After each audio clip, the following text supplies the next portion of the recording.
প্রবক্তা ঈশাইয়া গ্রন্থ থেকে পাঠ ৪৯ অধ্যায় থেকে ৫০ অধ্যায়। ঈশ্বরের মনোনীত সেবক। দ্বিতীয় গাথা। সাগরে যত দ্বীপ, সাগর কূলে যত দেশ, যা বলছি শোনো। সুদূর দেশে যত জাতির মানুষ, তোমরা মন দিয়েই শোনো। যখন মাতৃগর্ভে ছিলাম তখনই ভগবান আমাকে আহ্বান করেছেন। যখন মাতৃদেহের আশ্রয়ে ছিলাম তখনই আমার নাম উচ্চারণ করেছেন তিনি। আমার রচনা তিনি করেছেন শানিত কৃপানেরই মতো। তার হাতের ছায়ায় রেখে আমায় তিনি লুকিয়ে রেখেছেন। আমাকে তিনি করেছেন যেন তীক্ষ্ণ তীর। আমাকে গোপন করে রেখেছেন নিজেকে তিনি রে। আমাকে বলছেন তিনি, ইসরায়েল, তুমি আমার সেবক, আমি তোমারই মধ্যে দিয়ে প্রকাশ করব আমার আপন মহিমা। অথচ বলেছি আমি, বিফলে গেল আমার এত পরিশ্রম। আমার শূন্যতার পেছনে ছুটে, হাওয়ারই পেছনে ছুটে আমার সব শক্তি নিঃশেষ করেছি। আসলে আমার বিচার কিন্তু ভগবানেরই হাতে, আমার কাজের পুরস্কার আমার ঈশ্বরেরই হাতে। এখন তো ভগবান আমার কথা বলছেন সেই তিনি। আমি যখন মাতৃগর্ভে ছিলাম তখন থেকেই যিনি আমাকে গড়ে তুলেছেন যাতে আমি তার সেবক হয়ে তার কাছে ফিরিয়ে আনতে পারি যাকব বংশের সকল মানুষকে, তার কাছে আবার সমাবেত করতে পারি ইসরায়েল জাতির সকল মানুষকে। হ্যাঁ, ভগবানের দৃষ্টিতে সম্মানিত আমি, আমার ঈশ্বর, তিনি তো সত্যিই আমার। এখন তিনি এই কথা বলছেন আমার সেবক হয়ে, তুমি যে শুধু যাকবের গোষ্ঠীগুলির মধ্যে নতুন প্রাণের সাড়া জাগিয়ে তুলবে, ইসরায়েলের যেসব মানুষকে বাঁচানো হয়েছে, তুমি যে শুধু স্বদেশে তাদের ফিরিয়েই আনবে, তা কিন্তু যথেষ্ট নয়। তোমাকে আমি তো করে তুলব জাতি বিজাতির আলো, যাতে পৃথিবীর শেষ প্রান্তও আমার সেই প্রাণকর্ম মুক্ত হয়ে ওঠে। এই যে মানুষটি এত উপেক্ষিত, লোকচক্ষে এই তো ঘৃণিত, যে মানুষটি যত শাসকের দাস, তাকে ইসরায়েলের সেই পবিত্রজন স্বয়ং মুক্তিদাতা ভগবান এই কথা বলছেন। এখন একদিন তোমাকে দেখে রাজারা আসন ছেড়ে উঠেই দাঁড়াবে, নেতৃজনেরা পরিণতই হবে। এমনটি করবে সবাই। পরম বিশ্বস্ত যিনি, সেই ভগবানের এই কথা ভেবে, যিনি মনোনীত করেছেন তোমায়, ইসরায়েলের সেই পবিত্র জনেরই কথা ভেবে ভগবান এই কথা বলছেন। অনুগ্রহ দানের সময় তোমরা ডাকে সাড়া দিয়েছি আমি, পরিত্রাণের দিনে তোমার সহায় হয়েছি, গড়ে তুলেছি তোমাকে করে তুলেছি ওই অগণ্য মানুষের সঙ্গে আমার এক সন্ধির বন্ধন। এই দেশের বুকে তুমি নতুন প্রাণের সাড়া জাগিয়ে তুলবে, আবার সকলের মধ্যে ভাগ করে দেবে জনহীন যত তুমি। বন্দীকে তুমি বলবে, বাইরে বেরিয়ে এসো তুমি। অন্ধকার পড়ে আছে যারা, তাদের বলবে, আলোয় এসে দাঁড়াও। পথের ধারে ধারে চড়ে বেড়াবে তারা, গাছপালাহীন যত উচ্চ ভূমিতে তারা পাবে চারণের স্থান। তারা ক্ষুধার্ত হবে না, তৃষ্ণার্ত হবে না কোনোদিন। উত্তপ্ত বাতাস কিংবা রৌদ্র তাদের কোনো কষ্টই দেবে না, কারণ তাদের প্রতি দয়াবান যিনি, তিনি নিজেই তাদের এগিয়ে নিয়ে যাবেন, নিজেই পথে দেখিয়ে যাবেন যত টকবকে ঝর্ণার কাছে। সেদিন আমার যত পর্বতকে চলার পথ করে তুলবো আমি, আমার যত রাজপথ উঁচু করে বাঁধিয়ে দেবো আমি। ওই দেখো, দূর থেকে আসছে ওরা। কেউ আসছে উত্তর বা পশ্চিম দিক থেকে, কেউ আসছে সিনিম দেশ থেকে। হে আকাশ, হর্ষধ্বনি তোলো। হে পৃথিবী, উল্লসিত হও। ওগো যত পাহাড় পর্বত, ফেটে পড়ো আনন্দ চিৎকারে। ভগবান তো এখন তার আপন জাতিকে সান্ত্বনা দিচ্ছেন, তার এই দুঃখ পীড়িত মানুষদের প্রতি দেখাচ্ছেন দয়া। এই শিওরে মানুষ কিনা বলেছিল সেদিন, ভগবান পরিত্যাগ করেছেন আমায়, প্রভু ভুলেই গেছেন আমায়। কিন্তু কোন নারী কি তার বুকের শিশুকে ভুলে যেতে পারে? গর্ভের সন্তানকে স্নেহ না করে থাকতে কি পারে? সে যদি ভুলেও যায়, আমি কিন্তু কোনদিন ভুলবো না তোমায়। দেখো, তোমার নামটি আমার হাতের তালুতে উল্কি দিয়ে লিখেই রেখেছি। তোমার ওই প্রাকারগুলি সর্বদা চোখের সামনে রেখেই দিয়েছি। তোমার সন্তানেরা দ্রুত পায়ে ফিরে আসছে এখন। যারা ভেঙে চুরে তোমার ছাড়খাড় করেছিল, এবার চলে যাচ্ছে তারা। চারদিকে চেয়ে দেখো একবার, তোমার যত সন্তান মিলিত হয়ে ওই দেখো তোমার কাছে এগিয়ে আসছে। নিজের অস্তিত্বের দিব্যি দিয়ে বলছি আমি, তারা সবাই হয়ে উঠবে যেন তোমার অঙ্গের ভূষণ। তুমি জানো, বাগদত্তা বধূর পরা মেখেলারই মতো তাদের করবে ধারণ। এ কথা ঘোষণা করছেন স্বয়ং ভগবান। আসলে তোমার এই ধ্বংসভূমিতে জনশূন্য করে দেওয়া যত স্থানে, ছাড়খাড় করে দেওয়া এই দেশ, তোমার অধিবাসীদের থাকার স্থান সংকুলান হবে না। এদিকে তোমাকে যারা গ্রাস করেছিল তারা তো তখন দূরে চলে গেছে। এমনই ঘটবে, ওই যে সমস্ত সন্তানদের কাছ থেকে তুমি এতদিন বিচ্ছিন্ন থেকেছিলে, তখন শুনতে পাবে তুমি তারা নিজেদের মধ্যে বলছে, এখানে জায়গা বড় কম, সরো সরো, আমরা থাকার মতো জায়গা করে দাও। তুমি তখন মনে মনে বলবে, আমার এই সন্তানদের কেই বা জন্ম দিল? আমি তো নিজের যত সন্তান থেকে বিচ্ছিন্ন ছিলাম, আমি তো এতদিন বন্ধার মতোই ছিলাম। আমাকে নির্বেশনে রাখা হয়েছিল, দূরে রাখা হয়েছিল। তখন কেই বা এদের মানুষ করলো? আমাকে তো সম্পূর্ণ একাই ফেলে রাখা হয়েছিল। তাহলে এরা কোথা থেকে? প্রভু ভগবান এই কথা বলেছেন। দেখো, আমি এবার হাতের ইশারায় বিজাতীয়দের ডাকবো এখানে। যত ভিন জাতির মানুষকে লক্ষ্য করে তুলে ধরবো একটি সংকেত নিশান। তারা কোলে করে তোমার যত পুত্রকে নিয়ে আসবে এখানে, কাঁধে করে তোমার যত কন্যাকে বয়ে আনবে তারা। সেদিন তোমার সন্তানদের প্রতিপালক পিতা হবে নানা দেশের রাজা, তাদের ধাত্রী জননী হবে নানা দেশের রানী।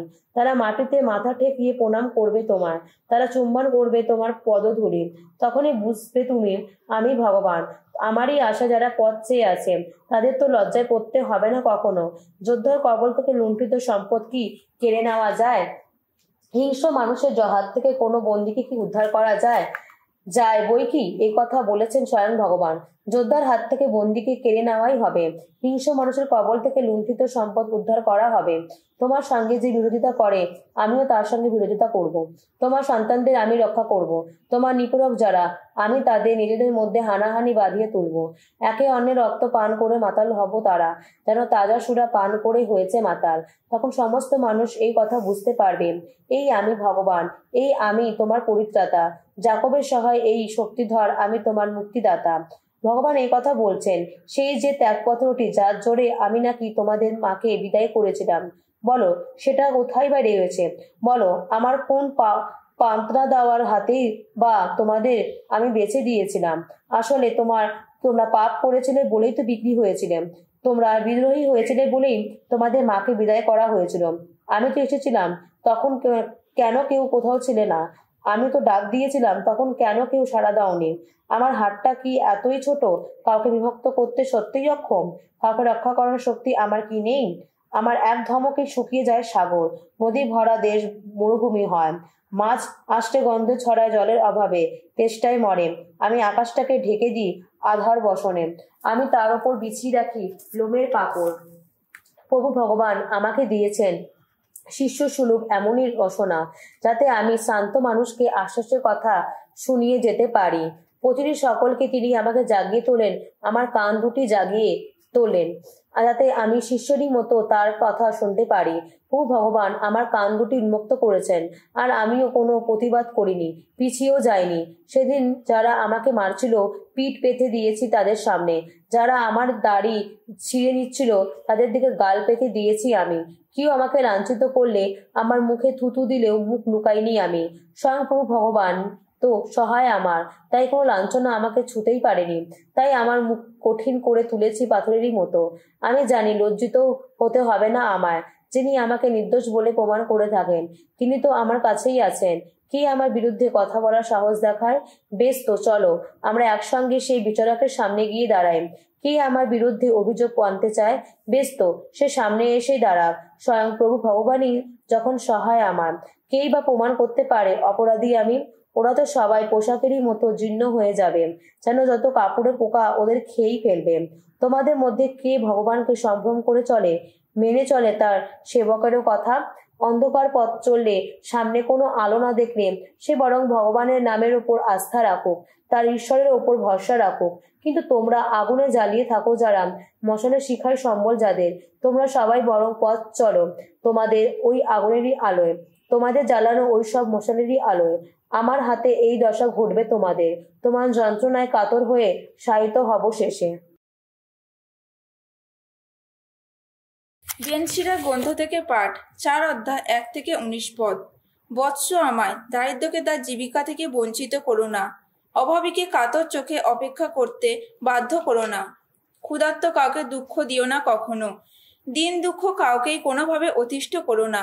কারো উত্তক্ত হৃদয়ে জ্বালা বাড়িয়ে তুলো না, অভাবীকে ভিক্ষা দিতে বিলম্ব করো না। দুর্দশায় পড়া মানুষের মিনতি অগ্রাহ্য করো না, দারিদ্র্যকে দেখে মুখ ফিরিয়ে নিও না, অভাবীকে দেখে অন্যদিকে তাকিও না তুমি। তোমার অভিশাপ দেওয়ার সুযোগ তাকে দিও না কখনো, কেননা সে যদি মনের তিক্ততায় তোমার কখনো অভিশাপ দেয়, তবে যিনি তাকে সৃষ্টি করেছেন তিনি তার অভিলাষ পূর্ণই করবেন। তুমি সমাজের সকলেরই ভালোবাসা অর্জন করো, গণ্যমান্য মানুষকে দেখে শ্রদ্ধায় মাথা নত করো, দারিদ্রের কথা কান পেতে শোনো। তুমি ভদ্রভাবে তার শান্তি কামনা করে প্রীতি সম্ভাষণ জানিও। নিপীড়কের হাত থেকে নিপীড়িত মানুষকে রক্ষাই করো, নির্ভীক বিচারক হয়ে রায়দান করো। যত অনাথের কাছে হও পিতার সমান, তাদের মায়েদের কাছে হও স্বামীর সমান, তাতে তুমি পরাৎপরের কাছে হয়ে উঠবে পুত্রের সমান। তোমাকে তোমার মায়ের চেয়েও ভালোবাসবে তিনি। প্রজ্ঞা তার সন্তানদের করে মহীয়ান। যারা তার অন্বেষণ করে সে তাদের নিত্য যত্ন নেয়।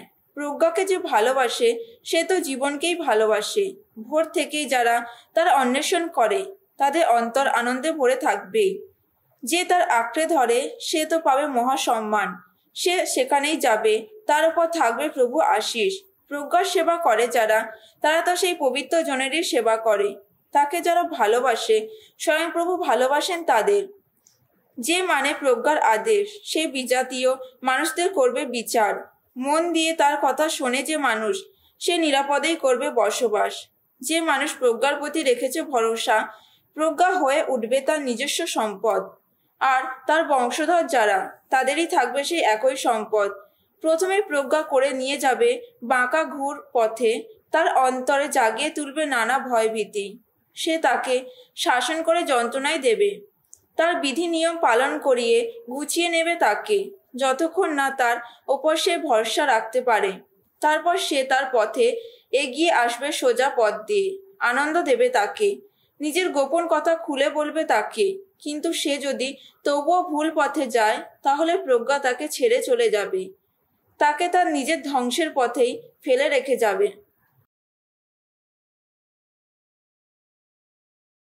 সাধু পিতরের প্রথম ধর্মপত্র, অধ্যায় 5। তোমাদের মধ্যে যারা প্রবীণ পদে নিযুক্ত তাদেরই কাছে আমি এখন আহ্বান জানাচ্ছি। আমিও তো একজন প্রবীণ, খ্রিস্টের যন্ত্রণা ভোগের একজন সাক্ষী আমি। শুধু তাই নয়, যে ঐশু মহিমা একদিন প্রকাশিত হবে আমি তো সেই মহিমার অংশীদারও হব। সেই হিসাবে বলছি, পরমেশ্বরের যে মেষপালের দায়িত্ব তোমাদের হাতে রয়েছে, তোমরা সেই মেষপালের প্রতিপালন করো। আর তা করো বাধ্য হয়ে নয়, স্বেচ্ছায়, পরমেশ্বর যেমনটি চান সেই মতোই। তা করো হীন লাভের প্রত্যাশায় নয়, বরং নিতান্তই মনের আগ্রহে। যাদের দায়িত্বভার তোমরা পেয়েছ তাদের ওপর প্রভুত্ব চালিও না, বরং মেষপালের সামনে তোমরা নিজেরাই হয়ে ওঠো এক দৃষ্টান্ত স্বরূপ। তাহলে প্রধান মেষপালক যিনি, তিনি যেদিন আবির্ভূত হবেন সেদিন তোমরা নিশ্চয়ই সেই চির অলমান মহিমা মুকুট লাভ করবে। কনিষ্ঠজন যারা তাদের বলি, তোমরা প্রবীণদের অনুগত হও।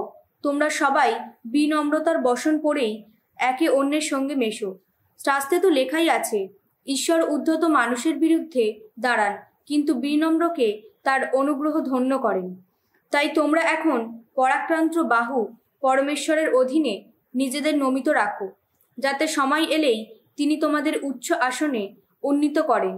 তোমাদের সমস্ত ভাবনা চিন্তার ভার তোমরা তার চরণেই নামিয়ে দাও। তিনি তো সর্বদাই তোমাদের কথা ভাবেন।